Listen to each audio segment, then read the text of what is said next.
Hello guys, kwento ko lang pala sa inyo yung bahay na to. Dito pala kami tumira ng misis ko nung bagong kasal kami at bago ako mag-abroad. Nung dito nga kami nakatira, hindi pa nakaplatada yung labas at loob ng bahay na to dati. Tapos yung bintana namin, kawayan pa yung nakalagay dyan. Tinakpan ko lang ng tarpaulin. Pagkatapos nung nabenta namin to sa tita namin, ito ginawa niyang paupahan dito. Kaya yung mga nakatira dito ngayon, mga estudyante nag-aaral sa Dabsu. At dahil nga na-miss ko tong bahay na to, nagpaalam ako sa kanila na ibablog ko to. Kaya tara, samahan niyo akong pasukin natin yung dati naming bahay dito kung ano na nga ba yung nangyari at nagbago dito sa loob ng bahay. Ang sukat pala ng floor area ng bahay na to is 36 square meter. Hindi kasali tong terrace nila dito sa labas ha. At dahil nga mga estudyante yung nangungupahan dito, expected na natin na hindi masyadong marami yung mga kagamitan nilang dinadala dito. Ang pinakapakay lang natin dito is magkaroon lang kayo ng idea kung paano nyo ayusin yung ganitong klase ng 36 square meter na bahay. Pagpasok nga natin dito, makikita na natin yung kanilang receiving area at dining area. Hindi ko talaga expect dati na magiging ganito kaganda yung bahay na tinirhan namin dati. Na puro hollow blocks lang yung nakikita mo. Ngayon talagang nakaplatada na tapos may kisame pa. Ang maganda talaga dito, meron siyang division dito sa kanyang receiving area or sala tapos ang kanyang dining table. Ganito yung ginawa namin dati nung nakatira kami dito. Meron kaming TV rack dito sa gitna nila para magkahiwalay.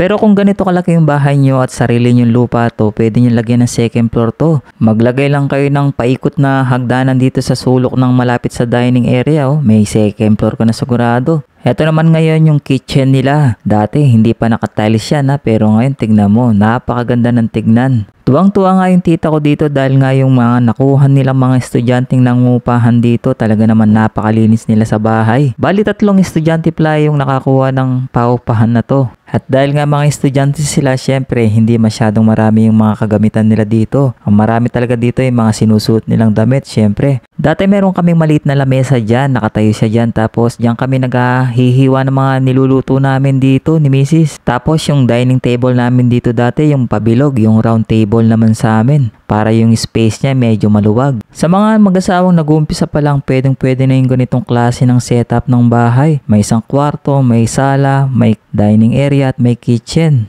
Puntahan naman natin ngayon ang kanilang toilet and bathroom. Dati guys, wala kaming toilet and bathroom dito sa bahay na to. Nakiki-CR lang kami dito sa kabilang bahay sa nanay ko. Dahil nga noon, hindi kami makapagpagawa ng CR dahil sakto lang yung mga kinikita ko noon. Ngayon, meron na silang napakaluwag na toilet and bathroom. Pwedeng-pwede ka pa maglaba talaga dito. Oh. Iba talaga pag may budget ka na talaga kahit maliit lang yung bahay mo. Sa mga nagtatrabaho ng minimum wage, pwedeng-pwede na yung ganitong setup ng bahay, di ba? At dahil nga nakita na natin ang kanilang CR, ang kanilang kitchen, ang kanilang dining area at ang kanilang receiving area, puntahan naman natin ngayon ang kanilang nag-iisang room dito. Eto guys, ang room ng mga estudyanteng nangungupahan dito. Ayan, napakalinis at napakaluwag, di ba? Dati yung higaan namin dyan yung gawa sa kawayan, tapos lalagyan lang namin ng banig. Eto guys, gumanda na yung kwarto namin dati. Oh. Meron pang lagayan ng aircon ngayon dito. Tapos eto yung mga gamit ng mga estudyante dito. Pwede ka maglagay ng cabinet dyan, magpagawa kung sarili mong bahay yung ganitong style. Sigurado may magko-comment dito yung kurtina hindi bagay sa kulay ng bahay. Sabi nga nila hindi araw-araw piyesta para bumagay yung mga kurtinang nilalagay. Siguro kung isang pamilya yung nakatira talaga dito at hindi mga estudyante, yung mga sinasabi nyong kurtina na yan, syempre gaganda na yung sigurado yung mga yan. Baka mga Korean blinds pa yung makita natin dito. At bago mo pala tapusin yung video to mga kababs, paki-follow naman po yung aking Facebook page para lagi kang updated sa aking mga mini vlog. At kung nagustuhan mo naman ang video to at nagkaroon ka ng idea sa mga ganitong klase ng bahay na pinapagawa mo,